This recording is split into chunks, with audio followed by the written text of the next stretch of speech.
ऐसा क्या हुआ था कि पोस्टिंग के दौरान की एक बुक में वाकया लिखा हुआ है कि नेताजी, आई थिंक नेताजी मुलायम सिंह यादव जी के लिए ही आपने लिखा था? जी, जी, वो चीफ मिनिस्टर थे। जी। इतने नाराज़ हो गए थे आपसे, आपने ऐसी क्या रिपोर्ट बना दी थी?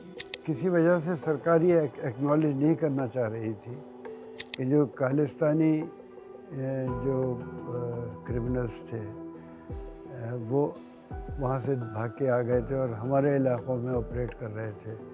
तो शायद वो ये स्वीकार नहीं करना चाहते थे कि जो वहाँ पर क्रिमिनल घटनाएं हुई हैं, जो आपराधिक घटनाएं हुई हैं, उनमें इन लोगों का हाथ था, आतंकवादियों का। तो आतंकवाद जैसे ही बात आती है कि आतंकवाद आ गया, तो सरकार थोड़ी सी हिल जाती है और एक्नॉलेज नहीं करता। बहुत सारी ऐसी कमज़ोरियाँ सरकार की होती हैं जो पब्लिक के सामने सरकार खुद कभी कहना नहीं चाहती कि है।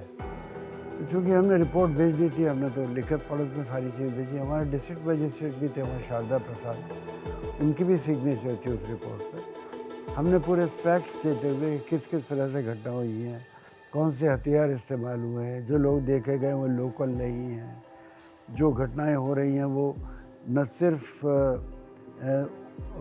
नॉन सिख्स के ख़िलाफ़ हो रही हैं, लोकल पॉपुलेशन में जो सिख्स हैं जो उनकी मदद नहीं कर रहे हैं उनके ख़िलाफ़ भी हो रही थी।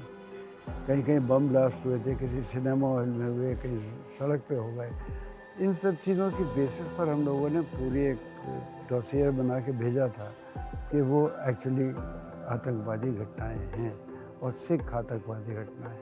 तो उस चीज़ को मानने को तैयार नहीं थे। तो जबकि पोस्टिंग तो चीफ मिनिस्टर खुद ही करते थे उस ज़माने में, एसपी की, और उन्होंने मुझे भेजा था। लेकिन जब ये बात कैबिनेट लेवल पे डिस्कस हो रही थी तो उन्होंने कहा कैसे लड़कों को भेज दिया है। लड़के वो भी हैं, शारदा प्रसाद भी, और हम दोनों लड़के थे, यंग थे, बिल्कुल नए थे।